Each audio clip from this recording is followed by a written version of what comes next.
Doctor साहब, इसमें जो ये रिव्यू जो अफ़गानिस्तान पॉलिसी का हुआ उसके हवाले से काफ़ी तजिए आ रहे हैं। एक बहुत दिलचस्प तजिया था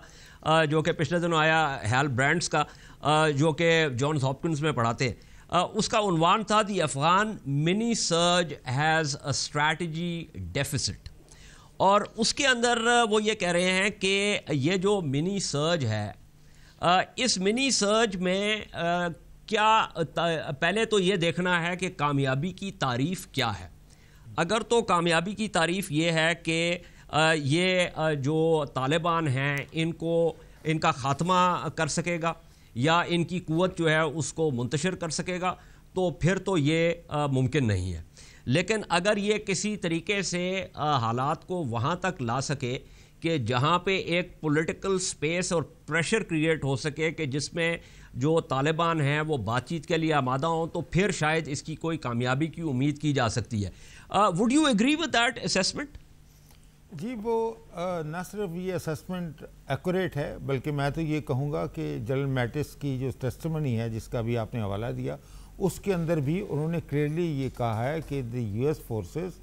and the Afghan security forces are not winning in Afghanistan. तो ये तो बात बिल्कुल सही है कि अफ़गानिस्तान के अंदर जो है वो तालिबान की एक सर्ज हो रही है, लेकिन इस सर्ज की भी को रोकने के लिए क्या अमेरिका के अंदर एक नई अप्रोच अपनाई जा रही है? मेरे ख्याल में ऐसा नहीं है, बल्कि ये है कि पुरानी ही अप्रोच के तहत, जहाँ पे उन्होंने कहा था कि 8,400 अफगान ट्रूप्स वहाँ में मौजूद हैं, अब उनके अंदर जो लेटेस्ट एस्टिमेशन जो है कि वो शायद 1 महीने के अंदर वो अनाउंस करेंगे नई स्ट्रेटजी के वजह से, तो उसके अंदर एक और फिगर भी कोट किया जा रहा है कि 6,000 से 7,000 स्पेशल फोर्सेस के ट्रूप्स जो हैं वो मज़ीद इंडक्ट किए जाएंगे। और उसका मकसद ये होगा कि ये जो तालिबान की सर्ज है उसको किसी तरीके से मिलिटरीली इसको ब्लंट किया जाए। तो ये तो अमेरिका जो है वो उसकी स्ट्रेटजी जो है वो बिल्कुल ही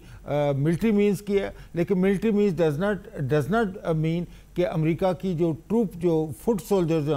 उनका फुटप्रिंट जो है वो लैंड फोर्सेस के हवाले से या ग्राउंड ट्रूप्स के हवाले से उसके अंदर भी एक सिग्निफिकेंट इंक्रीज होगी। अमेरिका की स्ट्रेटजी मुझे नज़र आ रही है वो ये है कि रिलाई ऑन ड्रोन स्ट्राइक्स, जिसके अंदर अफ़गानिस्तान के अंदर भी ड्रोन स्ट्राइक्स किए हैं, और जिसके हवाले से जब से ये